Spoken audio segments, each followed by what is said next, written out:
Hello world, thank you for joining us on one of our Spend Your Kids' Inheritance chats. My name is Frank Horvat, composer of this wonderful project I'm involved with, and I'm sitting here with Andrew Lamb. Andrew Lamb, he is the director of our amazing show, and thank you for joining us. Thanks for having me. This is very exciting to have you do this and talk about our show.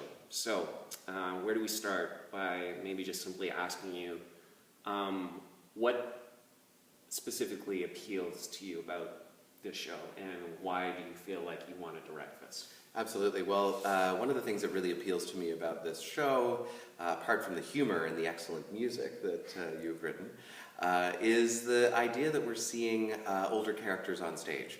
And in principal roles, not as in extra roles or just playing the mom or the dad that are secondary to the protagonist. The actual residents of the seniors' home are at the front and center of this story, and it is their story as protagonists. So it's really great and refreshing for me to be able to see that and to be able to work with older actors and give them that opportunity. So we're a couple of weeks into rehearsals, and so what are you learning? How is it sort of progressing and evolving the show? Oh, it's a great question. So a lot of it, because we get it up on its feet and we start to sort of like play with things, certainly there's questions that come from the actors that are practical questions that need to be answered, but there's also questions around character and around the way some of the lines have been written. So it's been great to have our playwright, Frid, in the room with us, particularly over the first week, so that if any of those kinds of questions came up, the rhythm of the speech, that she could articulate the reason behind some of those choices, and it's really helped spearhead and point the actors in the right direction. But yeah, it's interesting when you put something up on its feet and it starts to come to life. I mean, even you were mentioning about the rehearsal last night and hearing them like even just half sing some of the songs, and how that brought things more into a 3D life. Absolutely, perhaps than when you were sitting at home alone reading, creating. Well, we're always like for Catherine and I, we're just used to thinking of it just in our minds and putting it down. And you can imagine how people, our actors, and talented people are going to interpret it and communicate and voice it. But the moment you see them, like I call them real people. I remember I told Lisa that wow, it's so amazing. Like they seem like real people when I saw our three main female characters, Alice, Nellie, and Claire, sitting and talking in the scene where they're sitting in an Alpine retirement home.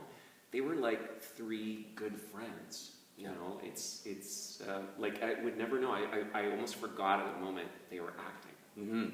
Well, and again, that's a testament to the work that's been done on the script, both in the writing and the rewriting. Certainly, we've been workshopping the script with various actors over a number of years, and so they bring so much to the table. But what's also telling is that those characters are already there on the page. The reason that those things have come to life quickly for our cast is because they get the characters immediately. They understand the perspective of these people and the struggles that they're facing. Right. Now, for those of you who don't know, this guy is extremely gifted and extremely talented and has worked on some amazing projects. His day job is to run Roseneath Theatre, and he's done an amazing amount of musical stuff, including my mother's lesbian Jewish Wicked Wedding. Yeah. Thank you. And so you've done this for a while, working on musicals. How has it been different to work on this show compared to the many other shows? Either good or bad, challenging or gratifying. How has it been different than some of the other projects people might know you for? Often the musicals that I've worked on before are very much musicals by the traditional sense, and this show is that at times, but it's also not that, because you're not necessarily somebody who composes musical theater. It's actually, again, that's another point where it's refreshing for me, where it's something that can be a little darker, doesn't have to fall into all of the tropes that we expect in a musical. But we do, have a few of those things. We've got a great, catchy opening number. We've got an awesome song at the end of the show that will certainly have audience members humming that tune on the way out.